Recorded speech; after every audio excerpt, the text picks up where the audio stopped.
সমুদ্র শহরে বসেছে ইংরেজির মেলা। পর্যটন তো বটেই, সাথে ভৌগোলিক ও কূটনৈতিকভাবেও বাড়ছে কক্সবাজারের গুরুত্ব। আর সব মিলিয়ে এই শহরের আগামী প্রজন্মকে তাই হতে হবে সবথেকে দুর্দান্ত। তাই যেন এমন আয়োজন। প্রথমবারের মতো ইংলিশ কার্নিভালটি অনুষ্ঠিত হয় জেলার প্রথম বেসরকারি বিশ্ববিদ্যালয় কক্সবাজার ইন্টারন্যাশনাল ইউনিভার্সিটিতে। শনিবার অ্যাডভয়ের উদ্যোগে আয়োজিত কার্নিভালে অংশ নেয় 10টি কলেজের 450-এর বেশি শিক্ষার্থী অংশগ্রহণ করেন। আর বিশ্ববিদ্যালয় ক্যাম্পাস ভরে ওঠে প্রাণের মেলায়। গত 5 বছর ধরে আমার প্রফেশনাল লাইফে শিক্ষার্থীরা বলছেন, এমন আয়োজন তাদের নতুন স্বপ্ন দেখার বুননে অনুপ্রেরণা জোগালো। এমন দারুণ এক আয়োজনে অংশ নেন দেশের বিভিন্ন স্তরের নামজাদা তরুণরা, যারা ভবিষ্যৎ বিনির্মাণে পরামর্শ দিয়েছেন শিক্ষার্থীদের।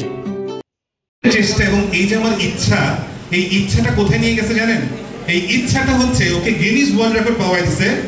গিনিস ওয়ার্ল্ড রেকর্ডের পরে কাজের কোনো অভাব নাই এবং আমি 100% শিওর এখানে আপনারা প্রত্যেকেই কোনো না কোনো কাজের সঙ্গে যুক্ত আছেন না? হাত তুলে দেখুন। দুইটা মোস্ট পাওয়ারফুল শব্দ কি?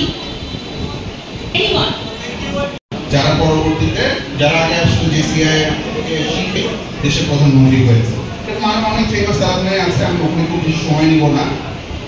একই সঙ্গে জানাচ্ছি, আপনারা হয়তো সবাই জানেন এই শহীদদের মধ্যে সারা বাংলাদেশের দ্বিতীয় শহীদ আমাদের একজন কক্সবাজারের ওয়াসিম আকরাম, যার বাড়ি হচ্ছে কক্সবাজার জেলার পেকুয়া উপজেলায়।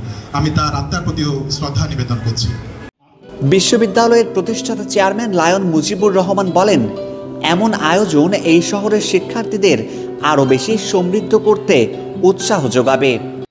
আমাদের শিক্ষার্থীদের মান উন্নয়নের জন্য, অর্থাৎ তাদেরকে স্কিল ম্যান পাওয়ার হিসেবে তৈরি করার জন্য আমরা ইংরেজিতে কথা বলা, ইংলিশ ডিবেট করা এবং আমাদের আজকে যারা মোটিভেটেড ছিল তাদেরকে দক্ষ জনশক্তিতে পরিণত হওয়ার জন্য যে মোটিভেশনাল স্পিচ দিয়েছে, সেটা তাদের জন্য অবশ্যই গুরুত্বপূর্ণ। আসিফুজ্জামান সাজিন, TTN।